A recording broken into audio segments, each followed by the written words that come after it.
The one and only investigative journalist George Webb on our StreamYard Maker hotline. Outdoors now. Where are you?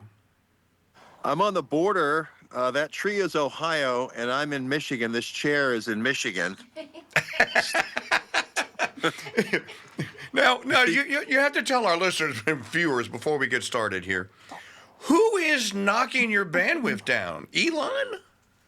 No, I don't think it's Elon. I lost my ability to do spaces, though, and I lost my ability to retweet great programs like you until after the fact. I can't do it live. So I think it's Apple, or it could be somebody. I've had NSA trolls for like 8 years, so it always happens 2 weeks before the election. You ever notice that, Mike? How you get censored and metered 2 weeks before the election? Well, we're not going to let them censor or meter you today, pal. We're at full bandwidth. We're like Rudolph the Red-Nosed Reindeer. George Webb, full power now. So we're at full power now. All right, this is, okay. I read you last week, and I started to call you last week, but I had a short week, and I didn't understand, and I didn't get a chance to do the deep dive into it. So there was a third assassination attempt? This has never been reported. Well, you're the only one that I've seen that's reported it. Yeah, it was in Indio. We had actually predicted the Chicago mob, who has had long connections into Indio, California. It's the same place Palm Springs is, the same, right in there where Frank Sinatra, Giancana, Johnny Roselli, Bing Crosby, all the Chicago mob was in Indio. And we said if they were going to do it again, if they were going to try a third one, it would be Indio, right? And it would be the RFK type model. And they almost killed RFK in Indio before he was killed at the Ambassador Hotel. Take a long gun, take a pistol. The patsy gets the long gun, the assassin gets the pistol. The long gun starts firing, creates a lot of confusion, a lot of ricochets, turn the lights out, and then the assassin gets Robbie Kennedy behind the ear. Well, we had a guy take a long gun and a pistol, again, in Indio, California, exactly as we predicted, try to get into a VIP area, and the sheriff reported it as a third assassination attempt, not me. Sheriff Bianco reported it, Riverside County Sheriff reported it as a third assassination attempt. He tried to get into a VIP area. He had a doctored license plate, which triggered the pullover and the search. When they went through the car, they had 3 different names on 3 different passports. Turns out this guy has changed his name from Vem Miller. 2 years ago, he changed it from Vem Viv Nokian. That was an arms ring that we were tracking in Las Vegas, Vem Nokian. And then also Vem Steinberg. So 3 different passports. Who takes a passport to a Trump rally? Who needs 3 different passports with 3 different names unless you're trying to get out of the country? And then he also had 3 different licenses. So this is the wacky story here of the third Trump assassination. And no one is reporting this other than georgewebb.substack.com. I didn't see it anywhere else.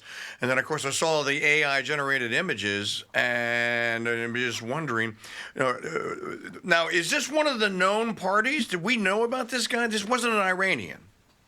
No. Vem Nokian is a Canadian citizen. He was born in Ottawa, Canada, or near Ontario, excuse me. We know a lot about him through his lawsuits. He says P. Diddy owes him $30,000. I wonder, he made a lot of Hollywood documentaries and music videos. I hope it wasn't for lube. That's a hell of a lot of lube, but it could be. But anyway, he says P. Diddy, but he was hobnobbing. He did music videos for all the top stars, John Mayer, etc. He did a lot of documentary films. Supposedly got clear-pilled with his divorce, at a nasty divorce where his wife took the kids back to Canada. He was in L.A., and then he changed his name, and then he started working the right-wing circuit with more the militant right wing with Ivan Raikland, in that circuit, and that's kind of where we are today. Now, Ivan Raikland, who hangs around with Flynn, and some other people, even like Patrick Byrne, who's almost a billionaire, are defending this guy for taking the guns in, and they're trying to make him into a hero. So this is a really crazy story here. It's a crazy October surprise story. This gets more and more nuts when you think it can't get any more crazy. It gets more crazy. George Webb, investigative journalist on our Dude Maker hotline with us. Okay, before that there was I'm just looking through your Substack to make sure I get the right one. The Power of Being Real, Part 1. You got these guys and his AIs sitting around, literally around a Cracker Barrel. Every time I think of Cracker Barrel, I think of the Rutgers women's basketball team, and Don Imus going, "Ooh, look at those little nappy-headed nose," and then Al Sharpton coming on like, "Well, they got all the restaurants out there like the Cracker Barrel, and they all cater to the white people." So, what is it about? What's about the power of being real? Well, the power of being real, I take the Cracker Barrel analogy of us meeting face to face, eye to eye, handshakes, the old school method of talking around the Cracker Barrel, and I fast forward it, saying that's how most politics was decided 100 years ago when this farmhouse here was built in the 1800s, 1820s.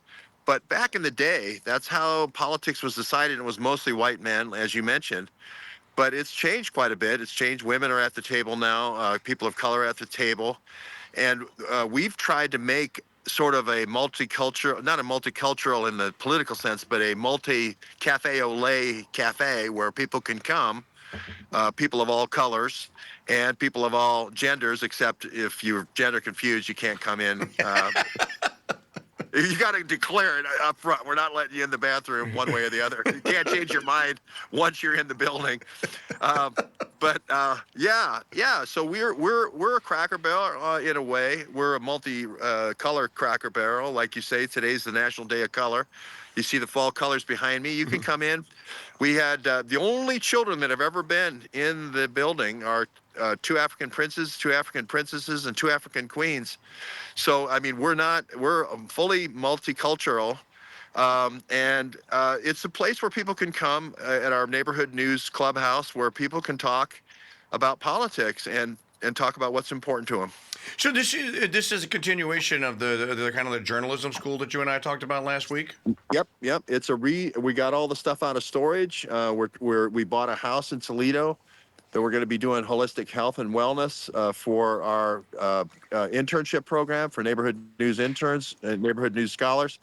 So we're really trying to, like you do, Mike, whether you teach people to get into broadcasting, we're doing the same thing in journalism.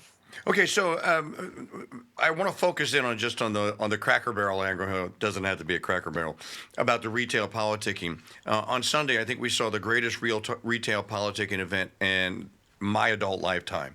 Donald Trump going to a McDonald's and doing the fries, working the drive-up window, being a part of the team. You know, I was pointing out for all the leftards that are losing their minds over this.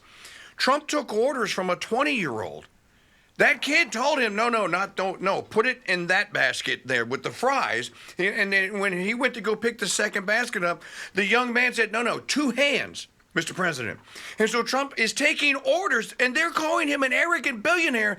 I mean, he's literally taking orders from a 20-year-old with a bad goatee who is telling him how to, no, push the fry button. Oh, okay, good. And then teaching him how to salt. This is the greatest, you know, my colleague Mike Parrott pointed out earlier today. I didn't know this, George. Stats say that 12.5% of all Americans at some point in time in their life have worked at a McDonald's. Count me as one of them. I worked at a McDonald's. By the way, just say before you answer, and I want to hear your take on this, just to make sure you got the latest breaking news. 51 former intelligence agency analysts and executives have confirmed that Kamala Harris actually did work at a McDonald's. I just wanted you to know that, so that we just make sure that we get that as part of the broadcast there. Well, I'm sure the Hunter Biden laptop folks and them could get together and do a reunion of some type. Remember the 51 agencies that all said it was Russian propaganda 2 weeks before the election? Right. Yeah, these October surprises, we're ready for these things. The public's conditioned and set for all the crap that comes out 2 weeks before an election. The Billy Bush tape, that type of thing, that's old news. This kind of thing with, Kamala really was a fry flipper. The reason why they do it is because they're not agile enough mentally to do things that are just incredibly smart PR wise. When people see an apron on Trump and see him struggling with the fry machine and doing the fries, they identify him. You think back to when you had to make fries for the first time, right?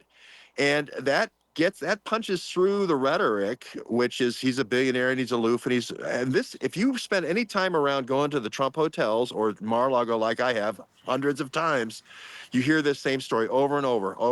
There was a customer that was unhappy with a salad. He goes into the kitchen and he makes a salad for that employee and shows him, and he goes, "That's how you make a salad." That's Donald Trump did that at Mar-a-Lago. He used to do that with the taco salad up in the Trump Hotel. He has a touch for the common man. Whether he's a billionaire or not, he has a touch for the common man. And they don't have an answer for this, which is why it's driving them nuts, because they don't have anyone that can go out there and actually do this. They have their celebrities. They can go and can pretend. You talk about pretending at things. You literally are endorsed by actors. For a living, they pretend to be people that they're not. And yet Trump chooses to not hang out with actors. He chooses to hang out with real people. And I think that 12.5% of real people that have actually worked at a McDonald's, I don't have anything to add to that. We've been talking about it all day. But that most Americans can go, they have an experience. As RFK Jr. said brilliantly when he was asked about, what do you think about making America healthy again? Well, Trump went to a McDonald's. And RFK Jr. answered the question correctly, and he goes, we're not getting rid of fast food culture anytime soon, but we can make it healthy. Yeah. Well, look at the tractor behind me. If Trump was here today on the border of Ohio and Michigan, we're here because they're both swing states. Although I think with J.D. Vance being the senator from Ohio, we don't have to worry about that side of the tree so much. Because you notice how the metadata is none of them are spending time in Ohio. They're all here in Michigan. But Trump would be trying out that tractor. He's a curious person. He's like, and if let's say this farmer was going toward organic, right, and try to use less Monsanto stuff, he'd be asking the farmer about that because Trump literally says, I don't know, but I don't want an advisor to tell me. I want that farmer who's driving that tractor to tell me. That's right. Right. And that's how he gains his knowledge. The same way we're talking about is retail politics, eye to eye, handshake to handshake, hug to hug, whatever. That's how he operates. He does retail politics like nobody's business. George Webb, investigative journalist on our Dude Maker on the StreamYard hotline here with us today. Find him at georgewebb.substack.com, real George Webb, the number 1 at x.com. And by the way, just so you'll know, you're not the only one. Elon is throwing curveballs at all of us. I don't know if I don't want to get into the technical aspect, but some of our viewers will be curious about this and intrigued by it. It used to be that under the old regime, any developer had access to the Twitter API. You could write apps to go to and go like, my little phone, George's phone can talk through the Twitter API. You can't do that anymore. Elon has killed the APIs. And our piece of software that we used to broadcast, Wirecast, didn't tell anyone. I had to find out the hard way, and I finally researched and found out, okay, the API is dead. Just there may be not nefarious stuff there, but Elon trying to recontrol access to his own platform so it can't be hacked, I think is what's going on. Yeah, the API allows you to do a lot of things. If you're a third-party provider, I mean, Elon definitely wants to get into places that Facebook is. He wants to definitely get into streaming. I've been a part of the Twitter developer network for a long time, and that's not been the strong suit, quite frankly. But I think he wants to go there. Payment, micropayments, like a PayPal or something. He wants to go there. He wants to do the identity management that Apple does. But I'll tell you what's not hard to figure out, Mike. And you turned me on to this last week when he was paying $47 for everybody signing his petition. You remember when you told me about that? Yep. He's now paying $1 million in a random drawing every day between now and the election of anybody who signed that petition. He gave a check away yesterday. I saw the girl who got it. He gave 2 checks away. And I'm going, he gave one in Pittsburgh, and I don't know where did he give the one away yesterday? I think it might have been in Pittsburgh. Yeah. North Carolina. Maggie's saying North Carolina. Okay, while we have precious broadcast time with Real George Webb 1 at x.com, tell our listeners and our viewers about the Swing State AI war game Charrette begins. So Charrette is the French for charade? Charrette is it comes from a whole bunch of people working on a building together. They were working on the Paris Opera House, and they had a little cart called a charrette because the plans and takeoffs would change so often. They had to update everybody constantly. But it means coming together in a house like this, in an 1820s limestone house, with a whole bunch of people who are citizen journalists from all over the country, and we got coming from Canada, and in the past we've had from Europe. And we all work on what we think. We war game out. They're war gaming all the time, right? We war game our reactions to what the October surprises might be. So the October surprises could be a fourth assassination, could be a sexual type drop like Billy Bush, could be a a George Floyd type event or a Rodney King type event. Along that line with Antifa. So then we war game out what the response will be. And we're wargaming, in a simulation way, not with weapons, but First Amendment only. What's going to happen if Trump does win? That's just the start of the battle. We still have to keep the Trump from being assassinated until certification and then on to inauguration. So our work is just beginning if there's a win. And so we're using Elon Musk's AI tool Grok for creation of images, and also we're asking the AI different scenarios. We're going to the human experts as well, and then we're battling. We're told supercomputers, DARPA supercomputers that have war gamed this thing out 16 ways to Sunday. But that's what we're doing here. This is the first AI charrette. This is awesome. This is really cool. Now, someone wants to come because you had a call out for citizen journalists. I know you got one from Canada, so they just find you on Substack and send you a message? Yep, and they drive right up, and we go to the Swing State studio first. We kind of do a little vetting to make sure that they're not, CSIS or CIA or whatever. But, we go through a little bit of vetting, and then they're here at the house, at the farmhouse. You wouldn't believe we get local support here. It's a relative of our person who owns the clubhouse. So with the bunkhouse here, we get for pennies on the dollar. So that's great. And that's how we do it. And it builds a trust network, Mike, maybe not over the first one, but we've had 43 of these. So we have an international network of hundreds of people that have come to these things and met us, and they don't believe the lies on the internet and all that. And they trust each other. And that's why we work together. We have to work together to beat the deep state. I completely agree, and your message was loud and clear a month ago. Folks, you need to stop all this bickering and this internal strife and internecine struggles that you have going on. We got to get Trump into the White House. Shut up. The job one is to get Trump into the White House. Now, we have just like 2 minutes left, so I just want to hit you with one final thing, because you and I are the only old geezers old enough to remember this.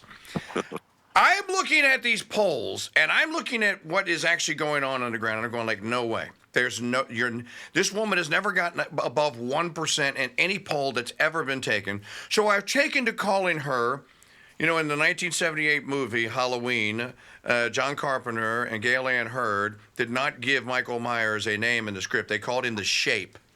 So they took Democrat, communist, demonic clay, and they formed Kamala into the Shape. So I'm just calling her the Shape from now till the end. So it's us against the Shape here. So I looked this up. In 1981, there was not a single news organization or polling entity that got 1980 right. Not one. They said that Carter... Too close to call. Razor thin margins. And Reagan beat Carter by 10. 10. Is this what we're looking at here today? Do you think that there is a psyop going on to suppress MAGA vote by making it look like Kamala is more popular than she ever has been? Well, if you remember 2016, they had Hillary winning until 8 o'clock that night. That's right. 93% chance of winning if you were betting Las Vegas the day of the election. So that's how wrong these pundits can be, and they're paid to be wrong, and they're paid. You bear no you don't pay any penalty in terms of advertising dollars and DNC cash if you say it's a dead heat, right? You're going to get tons of cash from the DNC. As soon as you say Trump's winning, there went your cash, right? Right. So they're smart, but 93% odds. But into about 8 o'clock in the evening with Hillary, they didn't even let the balloons kind of go down until about remember 11:30. They tried to quietly let a few out at a time, so it wouldn't be embarrassing. Quickly, just wrap up with this with Real George Webb 1 at x.com and georgewebb.substack.com. I was at a restaurant that my daughter was working at. She had voted for the first time, and we were having dinner, and we were watching on our phones. And it was like 8:30, which is 9:30 Eastern time in Florida. And they were calling. They were like going, dude, she is not going to carry enough in Miami-Dade. The panhandle is going to swamp her. She's going to lose Florida. And that's when we all knew that something really special was happening that night. And I think something special is happening again. All right, I want all of you to follow him, georgewebb.substack.com. And on the X, we got you and I have a big following. Like, hey, all of our X bros out there, follow this guy, share him with your friends.